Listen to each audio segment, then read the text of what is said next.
Se trata de un máster que está muy ligado a la actividad de la auditoría de cuentas. En concreto, además, es que es un máster que prepara y que forma al futuro auditor de cuentas, que es una profesión que en España está regulada por ley.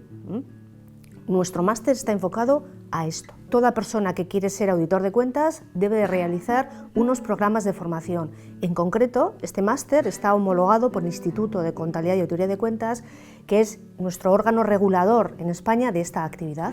Tenemos homologado el máster y, por lo tanto, aquellos estudiantes que hacen el máster tienen el programa formativo hecho y además les exime de tenerse que examinar de esta parte en el examen de acceso a la profesión, que es un examen, digamos, oposición a nivel estatal.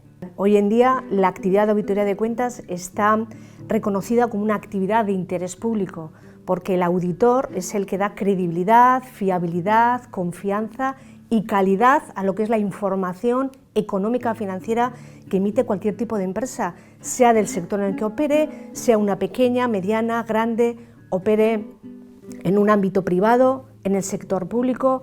El papel que juega el auditor de cuentas es fundamental, es una profesión que además está muy en auge, que cada vez se demanda más, porque cada vez se pide más ese papel del experto independiente, ¿no?, que da esa fiabilidad y ese valor añadido, ¿no?, a la información de las empresas. El papel del auditor es muy importante, además el trabajo es muy bonito, ¿no? El contacto con el personal, porque además no solamente hay gente que tiene la idea que es simplemente revisar papeles y tal, no, va más allá, ¿no? Porque tienes que obtener información pues, de los auditores anteriores, tienes que hablar con la dirección, con los gestores, con la dirección de los diferentes departamentos, tienes que hablar también con la persona que está trabajando en esas diferentes áreas. Hacemos un papel de acercamiento, nos hacemos, digamos que como la sombra o el amigo, ¿no?, del que trabaja en la empresa, porque tenemos que conocerla para luego poder saber si la información que publican ha sido bien preparada, si se ha aplicado bien su marco normativo de información financiera. Es un papel que al que le guste y le apasione la contabilidad le va a gustar, es muy bonita. Es un máster anual, aunque también es verdad que hay gente que está trabajando y lo hace en 2 años, también se puede hacer a tiempo parcial.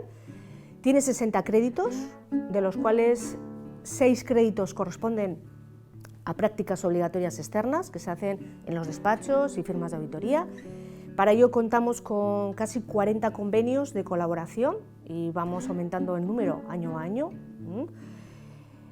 Es un máster además que ayuda a que tú puedas estar trabajando o puedas estar realizando otro tipo de actividades, dado que sus sesiones están programadas en horario de tarde, de lunes a viernes a partir de las 5, de 5 a 8:30 o de 5 a 9. Luego en el segundo cuatrimestre hay un periodo de descanso de 3 meses, febrero, marzo y abril, que es el que está programado para poder realizar las prácticas a full time. Los resultados, sobre todo de las encuestas, ¿no?, que pasamos a los estudiantes, hay algunos aspectos que sí que les gusta mucho, ¿no? Una de ellas, que yo creo que además es el pilar del máster, es el contacto directo y desde el primer momento que tiene el estudiante con el profesional, con los auditores de cuentas. Bien porque vienen al máster como ponentes, prácticamente el 46% del profesorado son los propios auditores de cuentas, o bien a través de las prácticas. Eso es lo que más valoran, El segundo punto es el vehículo empleador que se está convirtiendo este máster.